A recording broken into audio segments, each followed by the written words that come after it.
Hi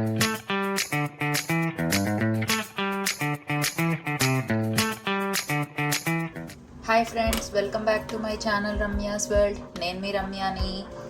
ఈరోజు నేను రెగ్యులర్గా చేసుకునే పలావ్ ఎలా చేయాలో, అంటే వెజిటబుల్ పలావ్ ఎలా చేయాలో చూపిస్తాను. పలావ్ చాలా ఈజీ, అందరికీ తెలిసిన రెసిపీ అని అనుకుంటున్నారు. కానీ ఈరోజు ఏంటంటే నేను ఇన్స్టాపాట్లో పలావ్ ఎలా చేయాలో చూపిస్తాను అనమాట. సో ముందుగా దానికి కావాల్సిన పదార్థాలు: బిర్యానీ దినుసులు, కట్ చేసుకున్న ఆనియన్స్, ఒక 3 పచ్చిమిరపకాయలు, క్యారెట్, బీన్స్, పొటాటో, చేయడానికి oil, ginger garlic paste, salt. ఇప్పుడు దాన్ని ఎలా తయారు చేయాలో చూసేద్దాం. ముందుగా ఇన్స్టాపాట్ని ఇలా ప్లగ్ఇన్ చేసుకుని, ప్లగ్ఇన్ చేయంగానే ఇక్కడ డిస్ప్లేలో ఆఫ్ అన్న సింబల్ వస్తుంది. దాన్ని మనం ఆన్ చేయాలి. ఆన్ చేయాలంటే ఇప్పుడు మనం ఇక్కడ చాలా ఆప్షన్స్ ఉంటాయి. ఇందులో సాటే ఆప్షన్ క్లిక్ చేస్తే అది ఆటోమేటిక్గా ఒక 30 మినిట్స్ది మనకి డిస్ప్లేలో అయింది. ఇక్కడ డిస్ప్లే అయింది. సో ఆల్మోస్ట్ మనకి 30 మినిట్స్ సరిపోతుంది. చూసారా, ఆన్ అన్నది డిస్ప్లే అవుతోంది. సో ఇప్పుడు మన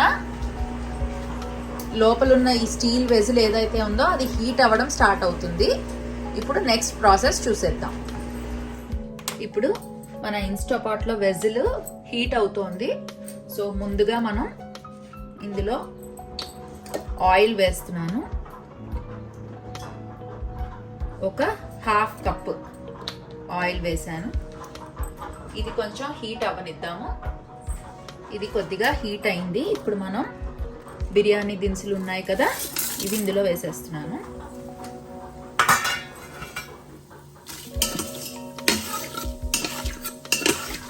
ఒకసారి మిక్స్ చేసుకుందాము.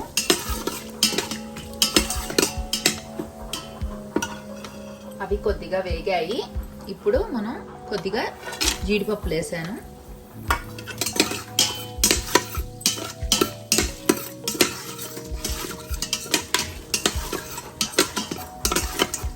ఈ జీడిపప్పు కూడా కొద్దిగా వేగిన తర్వాత మిగిలిన ఇంగ్రీడియంట్స్ యాడ్ చేద్దాం.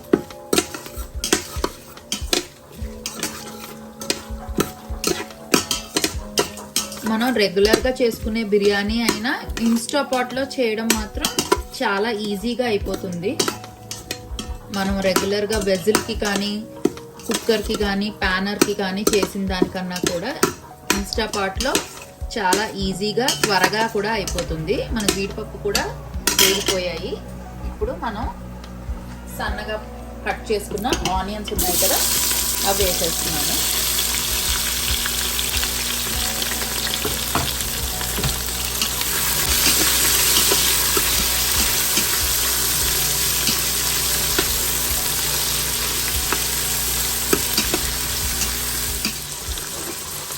మన ఆనియన్స్ కొద్దిగా వేగాయి. ఇప్పుడు మనం ఇందులో జింజర్ గార్లిక్ పేస్ట్ వేసుకోవాలి. నేను 1.5 స్పూన్ జింజర్ గార్లిక్ పేస్ట్ వేసాను. ఇది కూడా బాగా పచ్చివాసన పోయేటట్టు ఫ్రై చేసుకోవాలి.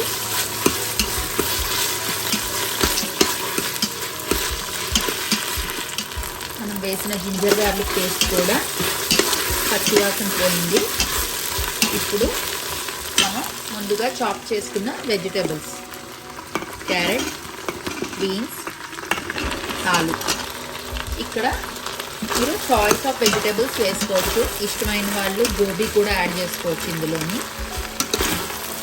నేను మాత్రం ఇక్కడ ఈ వెజిటేబుల్స్ వేస్తున్నాను. అండ్ ఇది కాస్త మగ్గిన తర్వాత మిగిలిన ఇంగ్రీడియంట్స్ యాడ్ చేస్తాను. ఇప్పుడు మనం వేసిన వెజిటబుల్స్ కొద్దిగా మగ్గాయి. సో నేను ఇప్పుడు ఫ్రోజన్ బఠానీ వేస్తున్నాను అన్నమాట, గ్రీన్ పీస్. ఇవి ఫ్రోజన్ కాబట్టి ముందుగా వేయాల్సిన అవసరం లేదు. లాస్ట్లో వేసిన ఉడికిపోతాయి. ఒకసారి మిక్స్ చేసేసి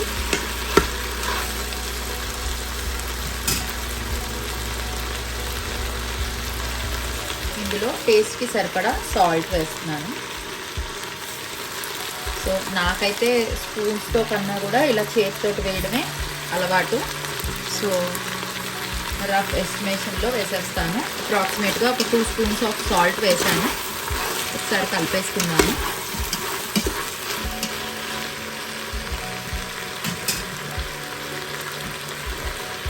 కొద్దిగా బిర్యానీ మసాలా వేస్తున్నాను. ఒక 1/2 స్పూన్ అంతా వేసాను బిర్యానీ మసాలా. దీన్ని కూడా ఒకసారి కలిపేసుకున్నాను.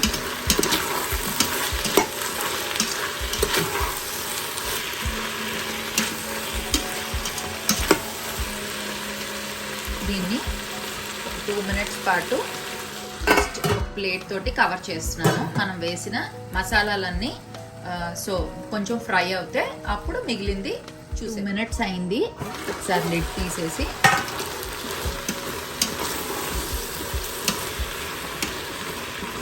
మనం వేసిన మసాలాలు కూరగాయలు అన్నీ బాగా మగ్గిపోయాయి.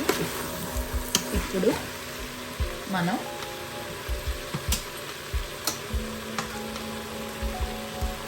ఇది హాట్ వాటర్ అన్నమాట. సో మనం ముందుగా తీసుకున్న రైస్కి నేను ఇక్కడ 2 గ్లాసెస్ ఆఫ్ రైస్ తీసుకున్నాను. సో అది కడిగి 1/2 అవర్ పాటు నానబెట్టాను. ఇక్కడ 1:1.5 రేషియోలో వాటర్ వేస్తున్నాను అనమాట. సో 2 గ్లాసెస్ ఏ గ్లాస్ తోటి అయితే నేను రైస్ తీసుకున్నానో దాంతో 3 గ్లాసెస్ ఆఫ్ వాటర్ వేడి చేసి పెట్టాను అనమాట. హాట్ వాటర్ ఇందులో వేసేస్తే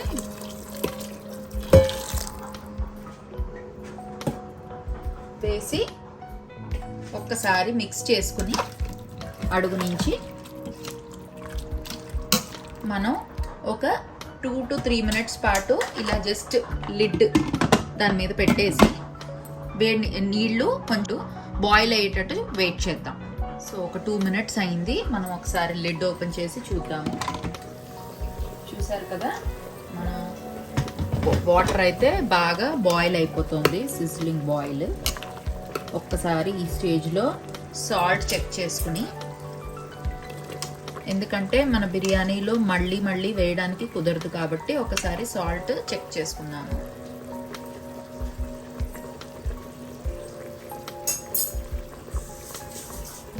సాల్ట్ అయితే సరిపోయింది. సో ఇప్పుడు మనం ముందుగా కడిగి నానపెట్టిన 1/2 అవర్ ముందర కడిగి నానపెట్టాను. వాటర్ తీసేసి ఈ బియ్యాన్ని ఇందులో వేసేస్తున్నాను.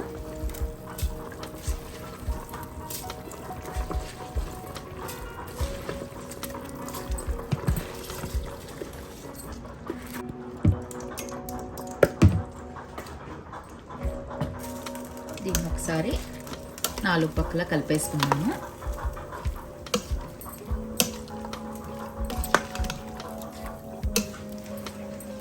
ఇప్పుడు దీన్ని బాగా కలుపుకున్నాం కదా, మనం అన్నీ వేసేసాం కదా. ఇక్కడ 2 పద్ధతుల్లో దీన్ని కుక్ చేయొచ్చు. ఒకటి ఏంటంటే జస్ట్ ఏదైనా లిడ్ పెట్టేసి దాన్ని నార్మల్గా ఉడికించేయడం ఒక పద్ధతి.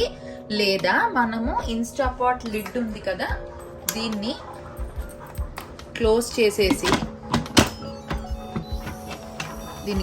చేసేసి ఇక్కడ సాటే మోడ్ని క్యాన్సిల్ చేసేసేయాలి. క్యాన్సిల్ చేసి ప్రెషర్ కుక్ ఏదైతే ఉందో ప్రెషర్ కుక్ ఆన్ చేసి దీన్ని జస్ట్ ఒక్క 2 మినిట్స్ పాటు ప్రెషర్ కుక్ చేయాల్సి ఉంటుందన్నమాట. ఎక్కువసేపు అవసరం పడదు, ఎందుకంటే మనం ఆల్రెడీ సాటే చేసినప్పుడే 1/2 వరకు బాయిల్ అయిపోయింది. సో ఆ మిగిలిన 1/2 మనం 2 మినిట్స్ పాటు ఇక్కడ చెక్ చేస్తున్నారు కదా, ప్రెషర్ హైలో ఉంది. హైలో పెట్టి 2 మినిట్స్ పాటు నేను దీని లిడ్ క్లోజ్ చేసేసాను. సో ఒక 2 నిమిషాల్లో మన బిర్యానీ అయితే రెడీ అయిపోతుంది. చూసారు కదా, ఇక్కడ ఇది 0కి వచ్చేసింది, అంటే మన 2 మినిట్స్ అయిపోయింది. సో ఇది ఆటోమేటిక్గా కీప్ వామ్లోకి వెళ్ళిపోతుంది. మనకి కీప్ వామ్ అవసరం లేదు అంటే దాని మీద ఒకసారి ప్రెస్ చేసి క్యాన్సిల్ చేసేస్తే అది కీప్ వామ్లోకి వచ్చేస్తుంది. సో ఇక్కడ ఏంటంటే మనది ఆఫ్ అన్న డిస్ప్లేలో అయిపోయింది కాబట్టి మన కుకింగ్ ప్రాసెస్ అయితే అయిపోయింది. సో ఇక్కడ చూసారు కదా, ఈ వాల్ ఉంటుంది, ఇది పైకి వచ్చి ఉన్నదన్నమాట. సో ఇది కిందకి వెళ్తే మన ప్రెషర్ డౌన్. రెగ్యులర్గా మన ప్రెషర్ కుక్కర్ లాగానే ప్రెషర్ డౌన్ అయిన తర్వాతే దీన్ని ఓపెన్ చేయాల్సి ఉంటుంది. సో అది ప్రెషర్ డౌన్ అయ్యేంత వరకు వెయిట్ చేద్దాం. ఇప్పుడు మన ప్రెషర్ డౌన్ అయిపోయింది. ఇక్కడ చూసారు కదా, ఈ వాల్ ఏదైతే ఉందో అది లోపలికి వెళ్ళిపోయింది. ఇప్పుడు ఇది ప్రెషర్ డౌన్ అయింది, మనం ఓపెన్ చేయడానికి వీలుగా ఉంది. దీన్ని ఇప్పుడు మనం ఓపెన్ చేసి చూద్దాం.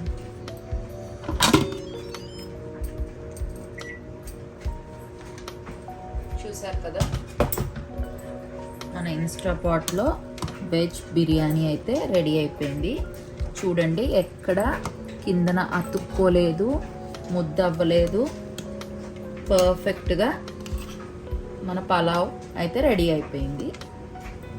ఇప్పుడు దీన్ని ఇంకా వేడివేడిగా సర్వ్ చేసేసుకుంటే, రైతాతో పాటు దీన్ని సర్వ్ చేస్తే అసలు అల్టిమేట్గా ఉంటుంది.